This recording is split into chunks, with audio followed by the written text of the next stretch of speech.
सिंही का पुत्र स्वरभानु, जिसको आप सभी को राहु और केतु के नाम से जानते हैं, उनका सभी के जीवन के ऊपर बहुत अधिक प्रभाव रहता है।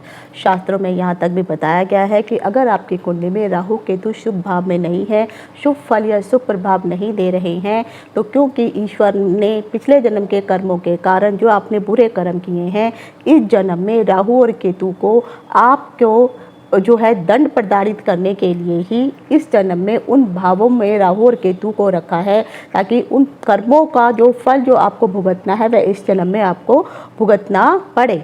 इसी कारण जो है लोगों को राहु केतु के कारण बहुत अधिक डर लगता है। इसीलिए शास्त्र में कहा गया है, अगर आप अच्छा नहीं कर सकते हैं तो किसी का बुरा भी मत कीजिए। आप ये मत सोचिए कि आपको कोई नहीं देख रहा है, लेकिन एक असीम शक्ति है जो सदा सबके ऊपर नज़र रखती है। आज के इस वीडियो में मैं आपको बताने वाली हूँ केतु के बारे में।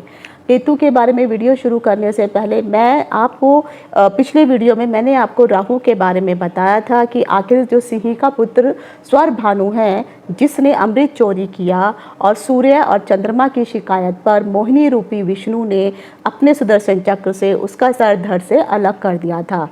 तब स्वरभानु के दो हिस्से हो गए थे, सर अलग हो गया था, धड़ अलग हो गया था, क्योंकि अमृत पी चुका था। इसीलिए उन दोनों हिस्सों में से एक हिस्सा जो था वह राहु बना और दूसरा हिस्सा केतु बना। बहुत सारे ज्योतिषियों के द्वारा ये भ्रमित फैलाया जाता है और गलत चीज़ें बताई जाती है कि आखिर राहु का यानी स्वरभानु का कौन सा हिस्सा सर है और कौन सा हिस्सा धड़ बना है। तो पिछले वीडियो में मैंने आपको राहु के बारे में बताया था, तो आज के इस वीडियो में मैं पहले आपको ये बताने वाली हूँ कौन से हिस्से को केतु कहते हैं और इसके पीछे का कारण क्या है। तो ये मैं श्लोक के द्वारा आपको समझाने वाली हूँ। साथ ही साथ अगर कुंडली में आपका केतु शुभ जगह पे नहीं बैठा है, शुभ भाव में नहीं बैठा है, केतु की दशा अंतरदशा प्रत्यांतर दशा आने वाली है, या केतु का कोई अशुभ प्रभाव आपके ऊपर चल रहा है, तो कैसे उन अशुभ प्रभावों से आपको बचना होगा। कुंडली में केतु का महत्व क्या होता है। अगर आपके पास कुंडली नहीं भी है, तब आपको ऐसे कौन से लक्षण दिखाई देंगे जिससे आप ये जान सकते हैं कि आपकी कुंडली में जो केतु है वो कैसा फल प्रदान कर रहा है। साथ ही साथ अगर केतु आपको बुरा फल दे रहा है तो उसका उपाय क्या करना है, और लगन के इस अनुसार और भावों के अनुसार कौन से भाव में केतु बैठा है, तो अगर वो उस भाव में शुभ फल प्रदान कर रहा है तो कैसा फल देगा, अगर अशुभ फल प्रदान कर रहा है तो कैसा फल देगा। इन सभी चीज़ों की जानकारी लेकर के मैं डिम्पल शांडिल्या ज्योतिष सत्य ज्ञान सागर के माध्यम से अपने सभी नए और पुराने दर्शकों का हार्दिक स्वागत करती हूँ। नमस्कार। जय हो शंकरा आदिदेव शंकरा, तेरे जाप के बिना चले ये सांस किस तरह। मेरा कर्म तू ही जाने, क्या बुरा है क्या भला, तेरे रास्ते पे मैं तो आंख मूंद के चला। तेरे नाम की जोत ने सारा हर लिया तमस मेरा। नमो नमो शंकरा भोलेनाथ शंकरा रुद्रदेव हे महेश्वरा। तो सबसे पहले मैं केतु का जो श्लोक है वो आपको सुनाती हूँ। पलाश पुष्प संकासम तार का ग्रह मस्तकम रौद्र रौद्रात्मक घोर तम केतु प्रणहाम्यहम्। ये जो आपको मैंने अभी श्लोक सुनाया है यह नवग्रह स्रोत में से लिया गया है। यह केतु का जो है स्रोत है। तो अगर आप इस स्रोत को डेली सुनते भी हैं तो शास्त्र में कहा गया है इस स्रोत को सुनने से, और खासकर अगर आप इसका जो है उच्चारण करते हैं मंत्रों के जैसे, अगर इसको डेली 108 बार भी अगर आप जाप करते हैं तो कुंडली में जो भी आपको अशुभ प्रभाव मिल रहे हैं केतु से संबंधित, उसके प्रभावों में काफ़ी हद तक कमी आ जाती है, क्योंकि ये केतु के प्रसन्नता में लिखा हुआ जो है नवग्रह स्रोत में से उनका एक स्रोत है। तो पलाश पुष्प संकासम, इसका अर्थ होता है जो पलाश के पुष्प के समान दिखाई देता है। तो मैं आपको वीडियो में भी यहाँ पे आपको दिखाई दे रहा होगा, पलाश के फूल का जो रेड कलर है वही केतु का कलर बताया जाता है।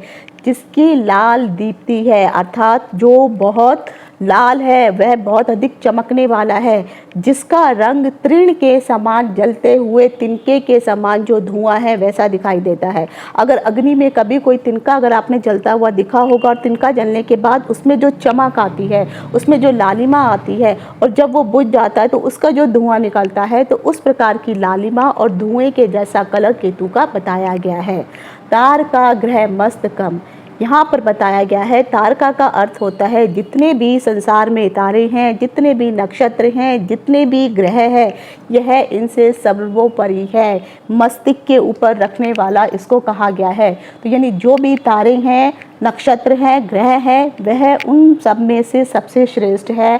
अर्थात आप कह सकते हैं कि यह उन सभी तारों का, नक्षत्रों का राजा माना जाता है। रौद्र रौद्रात्मक घोरम, इसका अर्थ है कि जो अत्यंत क्रूर है, जो अत्यंत देखने में भयंकर रूप वाला है, अर्थात जो गुस्से में इतना अधिक रुद्र रूप धारण कर लेता है, रुद्रात्मक दिखाई देता है, देखने से उसको डर लगता है, वह बहुत ही अधिक क्रोधी है। तम केतु प्रणहाम्यहम, मैं ऐसे घोर रूपी केतु को प्रणाम करता हूँ। तो यहाँ पे शास्त्रों में बताया गया है कि एक तो ये जो श्लोक है, यह स्रोत नवग्रह श्लोक में से श्री वेद व्यास जी जो ऋषि थे, उन्होंने इन श्लोकों का निर्माण किया था। तो यह केतु का श्लोक है। अब यहाँ पे जब मैंने आपको बताया कि इसको सर्वोपरि रखा जाता है, सर्वोपरि का मतलब, पहले तो आप ध्यान को इस चीज़ को समझने की कोशिश कीजिए। जब स्वर भानु के शरीर के दो हिस्से हुए, दो सिर का हिस्सा था, ये केतु कहलाया। और जब उसने अमृत चखा था तो अमृत जो था उसके कंठ तक ही पहुंच पाया था, जिसके कारण वह अजर और अमर हो गया। तो जो अगर आप इंग्लिश में भी सुनते हैं तो बहुत सारे लोग जो हैं ड्रैगन टेल, ड्रैगन हेड करके जो है राहु और केतु को पुकारते हैं। तो आप इस चीज़ का ध्यान रखिए, ड्रैगन हेड का मतलब है जो केतु है, ड्रैगन टेल का मतलब जो है वो राहु है, क्योंकि केतु ने अमृत चख लिया था। और जिसके कारण अगर आप नवग्रहों में देखेंगे तो कोई भी किसी भी ग्रह में यह पावर नहीं दिखाई देती है कि वो आपको मोक्ष प्रदान कर सके। सिर्फ केतु ग्रह ऐसा है। शुक्र शुभ ग्रहों में आता है, गुरु शुभ ग्रहों में आता है, सूर्य ग्रहों का राजा है, लेकिन फिर भी इनके अंदर यह पावर नहीं है कि वो आपको मोक्ष तक लेके जा सके। केतु जो है विच्छिन्नात्मक है, यानी आपको विच्छेद कर देता है, चाहे मोह हो, माया हो, संतान हो, धन हो, परिवार हो, इन सब से आपको दूर कर देता है। तो जब एक बार आदमी की तृष्णा ही खत्म हो जाती है, लोभ ही खत्म हो जाता है, तो फिर वही आदमी मोक्ष को प्राप्त होता है। तो केतु के अंदर यही शक्ति दी गई है, इसीलिए इसको तारों में, नक्षत्रों में, ग्रहों में सर्वोपरि रखा जाता है। और अगर आप देखेंगे कि राहु के बारे में अक्सर कहते हैं कि राहु के पास दिमाग है ही नहीं, क्योंकि वो सर के नीचे का हिस्सा है। तो आप ये भी तो सोचिए कि हमारा पूरा शरीर हमारे दिमाग के कंट्रोल से ही तो चलता है।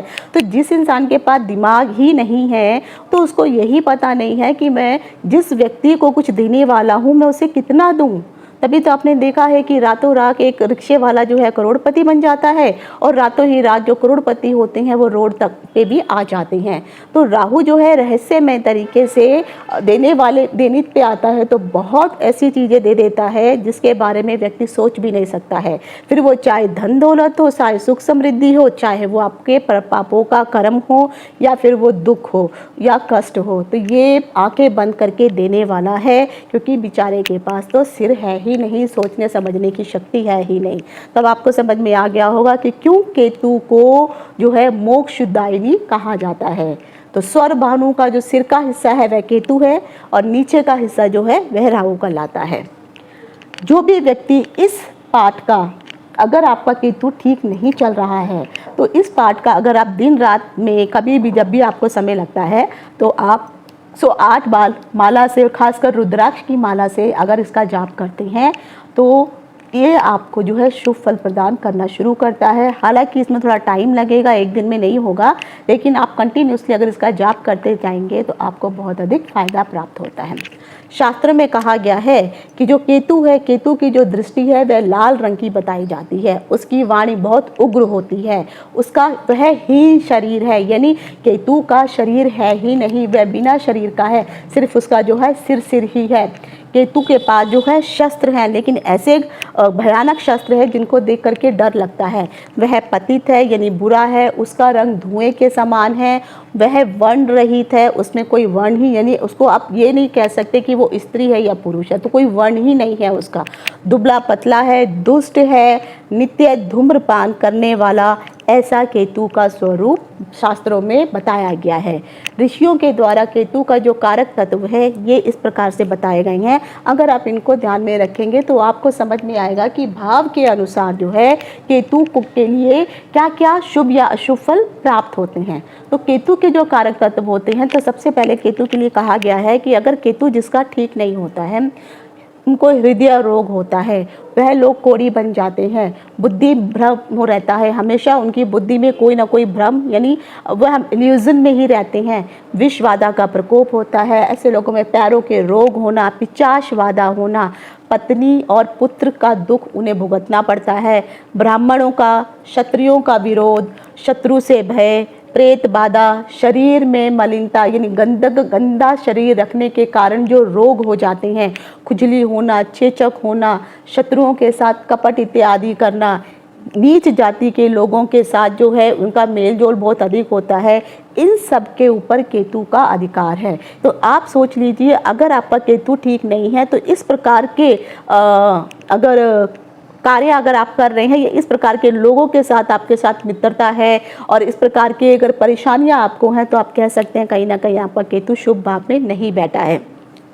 और ये सारी चीज़ें केतु के अधिकार में भी आती हैं। कालिदास जी ने केतु के बारे में कहा है कि जो लोग शिव के उपासक होते हैं, जो लोग विष्णु के और खासकर गणेश के जो भी उपासना करने वाले जातक होते हैं, वह केतु के अंदर आते हैं। जितने भी डॉक्टर जो वैद्य होते हैं, वैद्य जो हैं कुत्ते, मुर्गे, गीदड़, क्षय रोग, ऐसा रोग जिसके कारण आपका शरीर धीरे धीरे गलना शुरू हो जाता है, यानी जिससे आप कह सकते हैं कि कोढ़ का जो रोग होता है, नाना प्रकार का बुखार होना, सर्व धन ऐश्वर्य प्राप्ति, मुक्ति प्राप्त करना, मोक्ष प्रदान करना, गंगा तट के जो भी किनारे होते हैं उन सब में जो है केतु का वास होता है। ऐसे लोग जो महान हैं, तपस्वी हैं, तपस्या करने वाले हैं, वायु वन में रहने वाले, स्नेह करने वाले, नौकर, पत्थर, मंत्र शास्त्र के ज्ञाता, ब्राह्मण ज्ञान के ज्ञाता, पेट और आँखों के रोग, और जो लोग बहुत ही अधिक जो है जड़ अर्थात यहाँ पर जो लोग बहुत अधिक स्टबन होते हैं, कांटे, पशु, ज्ञानी, वेदांत का ज्ञान रखने वाले, सब प्रकार के भोगों को भोगने वाले, भाग्य का कारक, और केतु आपके नाना का भी कारक होता है। जो भयंकर कांटे होते हैं पेड़ पौधों के अंदर, जैसे कीकर का पेड़ जो होता है उसमें आपको बहुत कांटे दिखाई देंगे, तो इस प्रकार के भयंकर कांटों वाले जो भी पेड़ होते हैं, शरीर में फोड़े फुंसियाँ होना, शूद्र जो लोग होते हैं और नीच आत्माओं के द्वारा कष्ट भी प्राप्त होता है, तो ये सब भी केतु के अंतर्गत ही चीज़ें आती हैं। तो इसके अंदर ज्ञान भी है, और जिनका केतु सही नहीं है उनके साथ इस प्रकार की प्रॉब्लमें भी आगे चल के या तो हो रही होंगी या फिर आगे होंगी। कई बार आपने देखा होगा बच्चों के पेट में कीड़े पड़ जाते हैं, तो जो पेट में कीड़े पड़ने का कारण भी केतु खराब होना है। अगर केतु सही नहीं है तो ऐसे जातकों के पेट में कीड़े अक्सर पड़ जाते हैं। राहु हमेशा जो है शनि के अनुसार फल देता है और केतु हमेशा मंगल के अनुसार फल देता है, क्योंकि अगर आप देखेंगे तो केतु मंगल की राशि में उच्च का माना जाता है। केतु और राहु को देखेंगे तो केतु जो है मंगल की राशि वृश्चिक में उच्च का होता है और वृष राशि में राहु उच्च का होता है। कई ऋषियों का मानना है कि मिथुन राशि में भी राहु उच्च का होता है, तो धनु राशि में केतु उच्च का होता है। शास्त्रों में ये भी कहा गया है कि जो शूद्र लोग होते हैं, जो कुत्ते हैं, मुर्गे हैं, गिद्ध पालने वाले हैं, अब आप अगर इस प्रकार का पशुपालन इत्यादि करते हैं, यानी आप कुत्तों को पालते हैं, जो लोग कुत्ते बेचते भी हैं, जो लोग मुर्गे पालते हैं और मुर्गे पाल करके बेचते हैं, जो लोग जंगली पशुओं को और जंगली पक्षियों को भी अपने पास रखते हैं, सींगों वाले पशु, और ऐसे रोग जिन रोगों के कारण आपका शरीर का नष्ट होना शुरू हो जाता है, पीड़ा, ज्वर, पिचाश कर्म करने वाले, ढीठपन के लोग, शत्रुओं को पीड़ित करना या शत्रुओं से पीड़ा प्राप्त करना, धर्म अंधता यानी धर्म के में पहले तो अब इस प्रकार से धर्म के बारे में लोगों को बताया जाता है, लेकिन खुद जो है वह अंधे होकर के कुकर्म करते हैं। अंधविश्वास लोगों में जगाना, दिखावा करना, तड़क भड़क के जो कार्य लोग करते हैं, तड़क भड़क के कपड़े पहनना की, और अपने आप को इस प्रकार का दिखाते हैं कि मैं सबसे महान हूँ, मैं ही सबसे ज्ञानदायक हूँ। जो लोग भिक्षावृत्ति करते हैं, जो तीर्थ यात्रा का कारक है, जो लोभी भी होते हैं, चुगली करने वाले, इनके अंदर आदत भी होती है, लड़ाई झगड़ा करना इन लोगों का नॉर्मल काम होता है, दूसरों का विरोध करना, आत्मज्ञान होना, परिवर्तनशील कार्य करना, गुफा में निवास करने वाले लोग, अद्भुत रहस्यमय तरीके से काम करने वाले लोग, कीर्ति की प्राप्ति करने वाले, प्रसिद्धि प्राप्त करने वाले, ऐसी चीज़ें जिनसे चमकीलापन निकलता हो, जंगलों में घूमना फिरना, भविष्यवाणी करने वाले जो लोग हैं, और जो रोग मोचन के जो मंत्र होते हैं, ऋण से मुक्त करने वाले जो लोग होते हैं, शिव की उपासना करने वाले शेव गण जो होते हैं, निधि को संभालने वाले यानी धन को संभालने वाले, धनागार को, खजाने को संभालने वाले। आपने कई बार देखा होगा कि बड़े बड़े जगहों पर या मंदिरों के नीचे जो है धनागार होता है, यानी वहाँ पर धन इतना ज़्यादा होता है कि उसको धनागार की संज्ञा दी जाती है। कई बार आपको दिखाई देता है कि कहीं पर धन गड़ा हुआ है और वहाँ पर कोई सांप आकर के रक्षा कर रहा है, तो वह केतु ही होता है। और केतु के कारण जो है आपको जो है गड़ा हुआ धन भी प्राप्त हो सकता है। इवन राहु के कारण भी ऐसे गुप्त धन की प्राप्ति होती है। ऐसे लोग जो कारावास में रहते हैं, यानी अगर आपने कोई बुरा काम किया है तो जेल के दर्शन भी केतु करवा सकता है। मठ में निवास करना, ऐसे सन्यासी लोग जो मठों में रहते हैं, या कई अलग अलग प्रकार के भारत में मठ आपको प्रचलित दिखाई देंगे, तो ऐसे मठों में जो भी निवास करते हैं और जो भी मठों में प्रधान लोग हैं वह सब केतु के अंदर ही आते हैं, उन सब के ऊपर केतु का ही अधिकार होता है। तो कहीं ना कहीं उनका केतु शुभ भाव में आकर के बैठा है, इसीलिए ही वह मठों में वहाँ पर रहते हैं और आदर्श रूप अपना लोगों के आगे दिखाते हैं, चित्रण करते हैं। तो जो लोग आपको मठों के अधिकारी दिखाई देते हैं और जो उच्च पदवी के गुरु वगैरह जो दिखाई देते हैं, यह सब केतु के ही प्रभावित लोग होते हैं। तभी तो वह लोगों को अग्रसर करते हैं कि मोह माया को त्याग करके ईश्वर के भजन में जाइए। तो केतु जो है इन सभी चीज़ों को जो है अपने अधिकार में रखता है। तो इसमें बुरी चीज़ें भी आ जाती हैं और अच्छी चीज़ें भी आ जाती हैं। तो अगर आपकी कुंडली में केतु शुभ भाव पे आकर के बैठा है, शुभ प्रभाव दे रहा है, तो आपको इस प्रकार के सारे शुभ लक्षण प्राप्त होंगे। आपका जो ध्यान है वो ईश्वर की तरफ होगा, अध्यात्म की तरफ होगा। चोरी करना, झूठ बोलना, कपट करना, लालच, ये सब चीज़ें मोह माया जो है व्यक्ति के अंदर होती ही नहीं है और वह ईश्वर में ही जो है रम जाता है। वह कई प्रकार के अगर आप कार्य भी करते हैं और केतु अगर आपका कुंडली में सही है, तो जो मैंने कार्य भी आपको बताए हैं कि अकाउंटेंट ऐसे लोग हो सकते हैं, धनागार धन को संभालने वाले ऐसे लोग हो सकते हैं, टीचर तक जो ज्ञान देने वाले होते हैं, गुरु होते हैं, तो वो सब भी केतु के अधिकार में आता है। केतु अगर शुभ ग्रहों के साथ आकर के बैठता है तो शुभ फल प्रदान करता है, और अगर अशुभ ग्रहों के साथ आकर के बैठता है तो याद रखिए सिर्फ केतु ही एक ऐसा ग्रह है जो शुभ प्रभावों को 4 गुना बढ़ा सकता है और अशुभ प्रभावों को भी 4 गुना बढ़ा सकता है। तो शुभ ग्रहों के साथ युक्ति होने पे उस भाव के जो प्रभाव है वो 4 गुना बढ़ जाते हैं और वह फल अति तीव्र जातक को प्राप्त होने लगते हैं। अगर केतु कुंडली में आपके सही नहीं है तो केतु से प्रभावित लोगों का जो भी कार्य होता है, अगर वो कार्य करने के लिए सोचते हैं तो उस कार्य में अचानक ही विघ्न आने शुरू हो जाते हैं। कार्य में उनको सफलता ही प्राप्त नहीं हो पाती है, बना बनाया कार्य ही उनका बिगड़ जाता है। उनको लगता है बस अभी मेरा काम पूरा होने वाला है, लेकिन ऐसा होता नहीं है। अगर केतु शुभ ग्रहों के साथ है तो ऐसे योग बहुत अच्छे होते हैं। इसके कारण जो है अगर केतु मान लीजिए अशुभ ग्रहों के साथ भी बैठा है, 2 या 2 से अधिक ग्रहों की दृष्टि अगर केतु के ऊपर पड़ रही है, तब आपको केतु शुभ फल प्रदान करेगा। और अगर आपकी कुंडली में केतु खराब है, लेकिन अगर कहीं ना कहीं बृहस्पति की स्थिति अगर अच्छी है, तब भी केतु अच्छा फल देने की कोशिश करता है। आचार्यों के मतों के अनुसार अगर आप देखेंगे तो केतु की जो स्वयं राशि होती है वह मीन राशि कहलाती है। इसलिए मैंने कहा कि बृहस्पति अगर कुंडली में सही है तो केतु जो है शुभ फल देता है। उनकी जो अपनी राशि उच्च राशि होती है वह धनु राशि में उच्च के माने जाते हैं और केतु जो है मिथुन राशि में नीच के हो जाते हैं।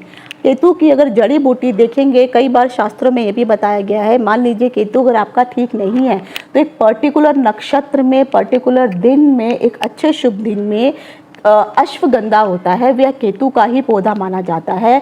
तो उससे भी आप केतु के उपाय कर सकते हैं।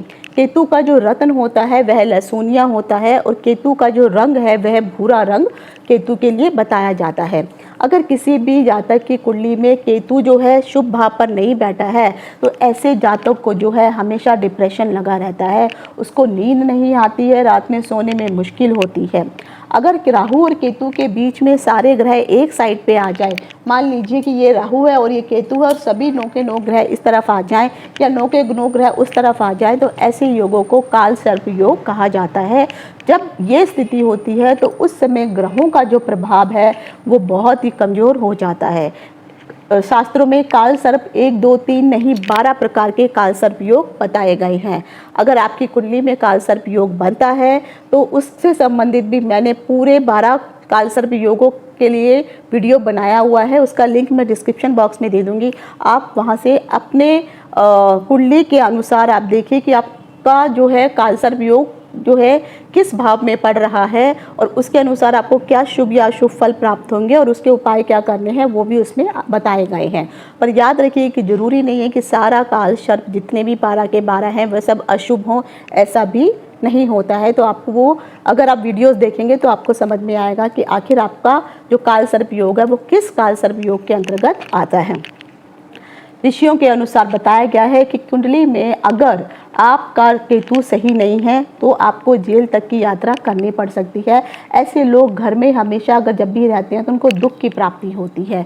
तो ऐसे लोगों को जो है घर से बाहर रहना, अलग जाकर के कार्य करना या ऐसी जगह पर जैसे जहाँ पे डेली घर पे नहीं आना, तो इस प्रकार से केतु जो है, खराब केतु हमेशा जातक को घर से दूर ही रखता है। बल्कि यहाँ तक भी देखा गया है कि वह विदेश तक भी भेज देता है। अगर केतु ठीक नहीं है तो यहाँ पर नाना पक्ष के लोगों को या नाना को दिक्कतों का सामना करना पड़ता है। केतु ठीक नहीं है तो ऐसे लोगों के अंदर सुसाइड टेंडेंसी भी बढ़ जाती है, आंखों का रोग भी उन्हें होने लगता है। अगर किसी भी जातक का केतु जो है खराब होता है तो वह सिगरेट बहुत अधिक पीता है, सिगरेट, पान मसाला, बीड़ी, तंबाकू, यानी आप कह सकते हैं कि ऐसा जातक चेन स्मोकर तक भी हो सकता है। तो आपका केतु कहीं ना कहीं खराब है और जिसके कारण आगे चल के आपको हृदय से संबंधित मुश्किलों का सामना करना पड़ता है। जिसका केतु खराब होता है, सबसे ज़रूरी चीज़ यह है कि अगर कभी ज़िंदगी में कुत्ते ने आपको काटा है तो आप कह सकते हैं कि कुंडली में आपका केतु शुभ भाव में नहीं बैठा हुआ है, शुभ नहीं है। कुत्ते का काटना यह दर्शाता है कि कुंडली में आपका केतु शुभ भाव पर नहीं है। जिसका केतु शुभ नहीं है उसके शरीर पर कहीं ना कहीं चाकू के या किसी भी कट के निशान अवश्य दिखाई देंगे। केतु जिस भी भाव में खराब अवस्था में आकर के बैठेगा उस भाव के उस अंग को हमेशा ऑपरेशन जरूर करवाता है। अब केतु जो है जब भी अगर नीच का होकर के, अशुभ होकर के इन किसी भी 12 भावों में बैठता है तो सबसे पहले तो वह उस भाव के फलों को नष्ट कर देगा और 4 गुना अशुभ फल देना शुरू करता है। केतु जो है केवल अगर आप 3, 6 और 11 भाव में अगर केतु आता है तो वहीं पर ही केतु अक्सर शुभ फल प्रदान करता है। जितने पाप और क्रूर ग्रह होते हैं वह त्रिक भागों में ही आपको शुभ फल प्रदान करते हैं। अगर केतु कुंडली में सही नहीं है तो ऐसे लोगों को सरकार से भी प्रॉब्लम हो सकती है। अगर आप इनकम टैक्स आदि नहीं भरते हैं, घूस आदि लेते हैं तो भी आपको सरकार के द्वारा जुर्माना इत्यादि लगाया जा सकता है। केतु कभी कभी इतना अधिक खराब होता है कि जातक का अंग भंग तक कर देता है, यानी आपको अपने शरीर का एक ऑर्गन तक कट करना पड़ जाता है। केतु अगर खराब होता है तो ऐसे जातक के पेट में कीड़े हमेशा पड़ते हैं और कीड़ों के कारण वह हमेशा परेशान रहता है। जिसका केतु जो है अगर शुभ भाव में नहीं बैठा होता है तो ऐसे लोगों को हमेशा बुरे सपने बहुत ज़्यादा दिखाई देते हैं। लेकिन अगर केतु शुभ भाव में बैठा है तो ऐसे लोगों को फ्यूचर में होने वाली कोई भी शुभ या अशुभ घटना जो है सपने के माध्यम से पहले से ही पता चल जाती है। अगर आपका केतु जो है किसी की तरह कुंडली में शनि के साथ कोई संबंध बना रहा है तो वहाँ पर जाकर के आपको यह देखना होगा कि जिस भी भाव में केतु बैठा हुआ है और शनि के साथ उसका दृष्टि के साथ संबंध बन रहा है या शनि और केतु आपस में आकर के अगर बैठे हुए हैं तो ये जो लक्षण मैंने आपको बताए हैं इन लक्षणों में और अधिक ज़्यादा अशुभता आपको दिखाई देगी। जब भी शनि और केतु आपस में बैठते हैं, एक चीज़ हमेशा ध्यान दीजिए मैंने अभी आपको कहा था कि राहु शनिवत और केतु मंगलवत कार्य करता है। तो शनि और केतु जब भी किसी भी जातक की कुंडली में एक साथ होते हैं तो ऐसे जातक जो हैं बहुत ही चतुर और चालाक तो होते हैं, लेकिन ये अपनी ही चतुराई में स्वयं ही फंस जाते हैं। उस चतुराई का इनको लाभ नहीं होता है। इसीलिए आपको अगर शनि और केतु कुंडली में साथ है तो आपको चतुराई से किसी को परेशान करने की ज़रूरत नहीं है, क्योंकि कहीं ना कहीं वह चतुराई आपके लिए ही हानिकारक साबित होने वाली है। तो अगर मंगल के साथ केतु है या मंगल की दृष्टि भी केतु के साथ पड़ रही है, बेशक वो अंगारक योग बनाती है, लेकिन यहाँ पर केतु मंगल के अनुसार कार्य करता है। तो जो मंगल आदेश देता है, तो वहाँ पर अगर मंगल की दृष्टि पड़ रही है तो उस भाव के वह शुभ फलों को केतु बढ़ा देता है। अब मान लीजिए किसी जातक का केतु अगर लगन में आकर के बैठा है और यहाँ पर बृहस्पति अगर शुभ भाव में आकर के बैठा है, शुभ दृष्टि दे रहा है, तो यहाँ पर बैठा हुआ केतु हमेशा आपको शुभ फल प्रदान करेगा और आपकी बुद्धि तीक्ष्ण होगी, तेज होगी और आपका जो दिमाग होगा वह अन्य लोगों से थोड़ा अलग होगा, लेकिन ईश्वर को आप मानने वाले होंगे। कहीं ना कहीं ईश्वर की भक्ति आप करने वाले जातक होते हैं। अगर केतु जो है दूसरे भाव में आकर के बैठा है तो ये धन का भाव है, तो अगर शुभ भाव में आकर के शुभ राशि में अगर आकर के बैठा हुआ है तो आप कह सकते हैं कि करोड़ों की आई गई आपके लिए नॉर्मल बात है। यानी धन यहाँ पर जातक को बहुत अधिक मिलता है, लेकिन कुटुंब से संबंधित अगर शुभ भाव में दृष्टि नहीं पड़ रही है तो कुटुंब से संबंधित कुछ मुश्किलें हो सकती हैं। अगर यहाँ पर तीसरे भाव में केतु आकर के बैठा है तो यहाँ पर बैठा हुआ केतु अगर शुभ भाव में नहीं मतलब शुभ राशि में अगर यहाँ पर आकर के नहीं बैठा है तो आप कह सकते हैं कि आपको जो है अपने भाई बहनों के साथ जो है आपकी हमेशा मनमुटाव बना रहेगा। आपको कंधों से संबंधित कोई ना कोई प्रॉब्लम लगी रहेगी। और केतु अगर खराब होता है तो आपको समाज में मान मर्यादा प्रतिष्ठा ये सब चीज़ें मिल ही नहीं पाती हैं। भाई बहनों की स्थिति भी कहीं ना कहीं अच्छी नहीं होती है और जो कंधों के जो जोड़ होते हैं इसमें कोई ना कोई इशू हमेशा चलता रहता है। अगर आपका चौथे भाव में केतु आकर के बैठा है तो ये भाव माता का भाव है, चंद्रमा का घर है, तो यहाँ पर आकर के केतु ग्रहण लगाता है। ऐसे लोगों को जो है सुख कम होता है और ख़ासकर अगर ऐसे लोगों को जो पुत्र संतान की प्राप्ति तो वैसे होती नहीं है, लेकिन अगर पुत्र संतान इनको चाहिए होती है तो किसी पंडित या पुरोहित का अगर ये आशीर्वाद लेते हैं या उपाय इत्यादि करते हैं तो ऐसे लोगों को पुत्र प्राप्ति भी हो जाती है।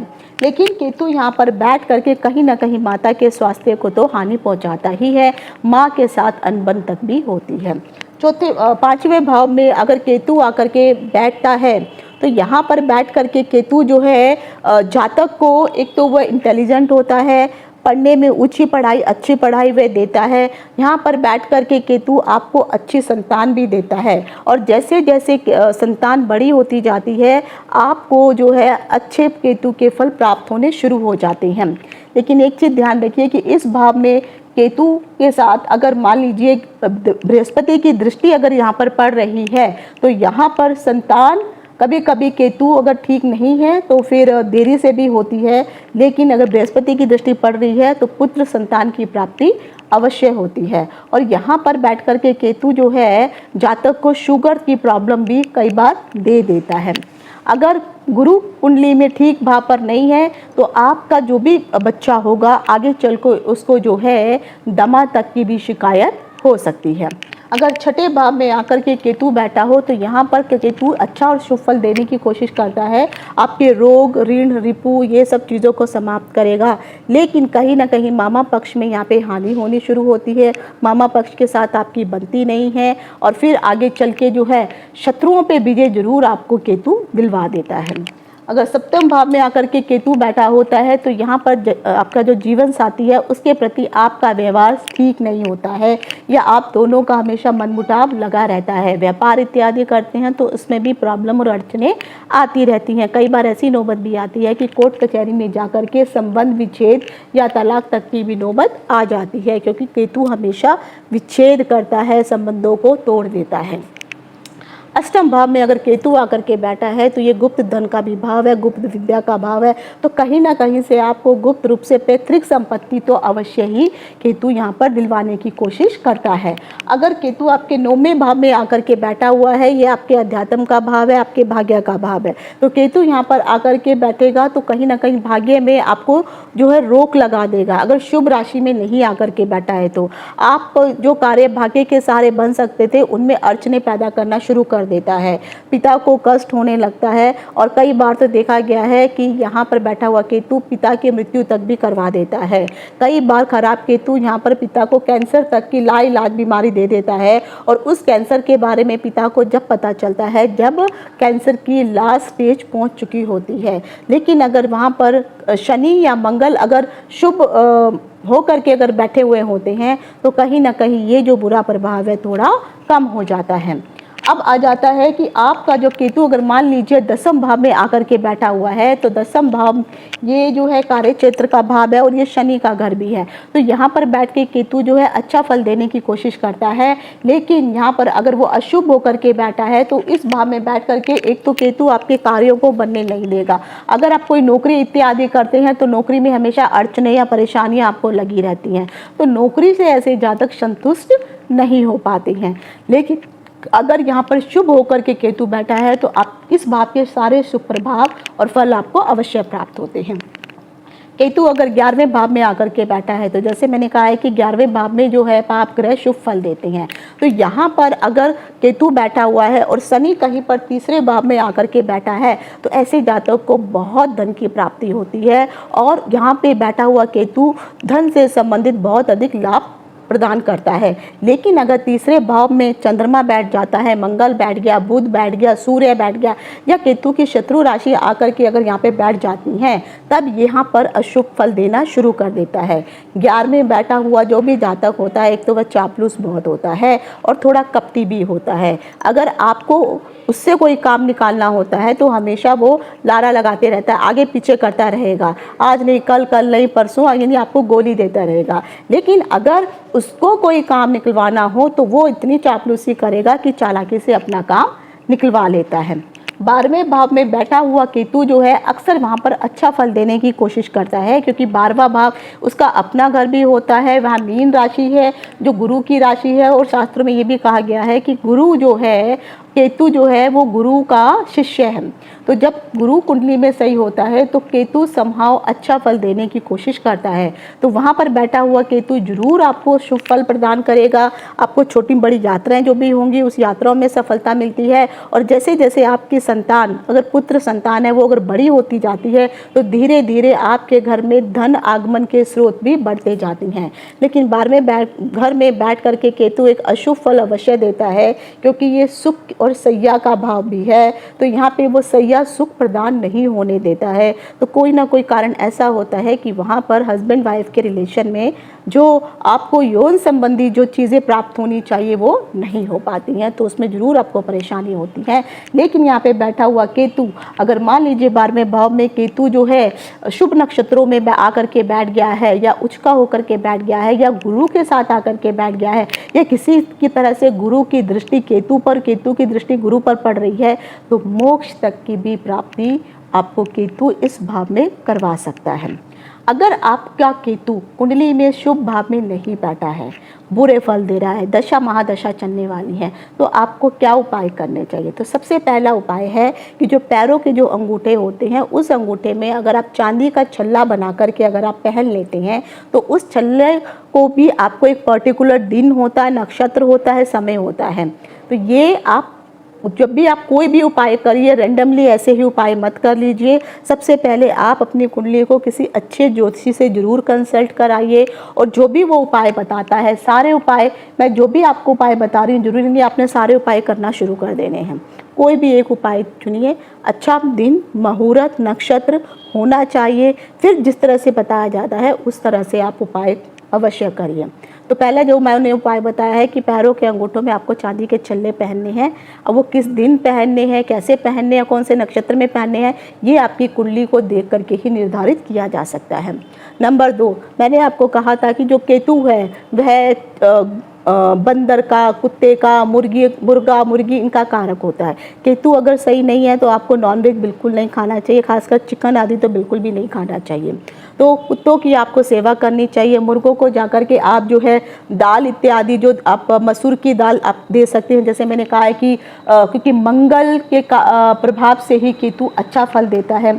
तो अगर मुर्गे जो लोग मुर्गी पालन करते हैं उनको भी, और मुर्गा ये नॉर्मल वाला मुर्गा नहीं होना चाहिए, जो देसी मुर्गा होता है उसको अगर कोई लोग पालते हैं तो उनको जो है आप मसूर की दाल अगर आप देते हैं तो इससे कहीं ना कहीं आपका केतु ठीक होता है। काले या सफ़ेद का जो कुत्ता होता है अगर उसको भी आप खाना इत्यादि खिलाते हैं, आपको यहाँ पे ऐसा नहीं कि मीठे बिस्किट जाके खिला दिए, यहाँ पे दूध वगैरह, रोटी ब्रेड अगर आप खिलाते हैं, अन्य कुत्तों की भी सेवा करते हैं, वो भी बहुत अच्छा है। अगर अन्य कुत्ते नहीं हैं, अगर है तो अच्छा है। अगर काला सफ़ेद कुत्ता मिलता है तो वो बहुत अधिक सही रहेगा, तो उसको भी अगर आप खाना खिलाते हैं तो उससे आपको फ़ायदा होता है। साथ ही साथ कभी कभी जो है मंदिर में जाकर के सर्दियों के टाइम पे जो है आप काला और सफ़ेद रंग का जो कंबल होता है वो भी आप दान कर सकते हैं। ये जो मैं कुछ उपाय बता रही हूँ ये लाल किताब के उपाय हैं, क्योंकि बहुत सारे लोग मुझसे पूछते हैं कि आप हमेशा मंत्र बताते हो, कुछ साधारण आसान उपाय भी बताइए। तो ये कुछ उपाय हैं जो मैं आपको बता रही हूँ। साथ ही साथ जो है नियमित रूप से आपको मंदिर अवश्य जाना चाहिए, और मंदिर में जाकर के, क्योंकि केतु के जो इष्ट देव है वो गणेश होते हैं, तो गणेश की पूजा अवश्य करनी चाहिए। क्योंकि गणेश का मस्तक भी कटा हुआ, केतु का मस्तक भी कटा हुआ, तो केतु के जो इष्ट देव हैं वो गणेश है देवता, तो आपको गणेश की पूजा अवश्य करनी चाहिए, जिससे भी केतु शुभ फल आपको प्रदान करता है और अशुभ फलों में कमी होती है। तो गणेश के मंत्रों का आप जाप कर सकते हैं। कानों में सोना अवश्य धारण करें। अगर आपके कान छिदे हुए हैं तो बुज़ुर्गों की सेवा करना, बुज़ुर्गों का आशीर्वाद लेना, और ख़ासकर जो नाना होते हैं और नाना पक्ष के लोग हैं उनके साथ भी आपका मेलजोल अच्छा होना चाहिए। नाना अगर आपके जीवित है तो उनकी सेवा इत्यादि करें, इससे आपको लाभ होता है। जो भी पुरोहित होते हैं, खासकर जो यंग पुरोहित होते हैं, जो 20-30 साल की उम्र में या 35-40 की जो उम्र के नीचे जो पंडित होते हैं, उनका अगर आप आशीर्वाद लेते हैं और उनको अगर कंबल दान करते हैं तो इससे आपको फ़ायदा होता है। साथ ही साथ केतु से संबंधित शास्त्रों में बहुत सारे ऐसे जो हैं मंत्र बताए गए हैं। जैसे मैंने आपको नवग्रह स्तोत्र में आपको जो मैंने मंत्र बताया था पलाश कुसुम वाला, वो मंत्र आप पढ़ सकते हैं। केतु के और वैदिक मंत्र हैं, तांत्रिक मंत्र है, बीज मंत्र हैं, और बहुत सारे मंत्र केतु के आपको जो है प्राप्त हो जाएंगे। तो उनमें से आप कोई एक मंत्र लीजिए नित्य प्रतिदिन। अगर राहु भी ठीक नहीं है तो राहु केतु दोनों के मंत्र लीजिए और डेली 108 बार उन मंत्रों का जाप अवश्य कीजिए। अगर आप ये जाप करते हैं, क्योंकि देखिए जो मैंने रेंडमली आपको उपाय बताए हैं, ये उपाय जो है आपको बहुत सब चीज़ों को ध्यान में रख करके करना होता है। साथ ही साथ अगर आप मंत्र का भी उच्चारण करके उपाय करते हैं तो कुछ चीज़ों का यहाँ पर जो है आपको पालन करना पड़ता है, कुछ नियमों का पालन करना पड़ता है, तभी जा कर के आपको ये उपाय फल प्राप्त प्रदान करते हैं। तो ये थे केतु से संबंधित महत्वपूर्ण जानकारी। आशा करती हूँ आपको पसंद आई होगी। आज यहीं तक। इति शुभम। नमस्कार।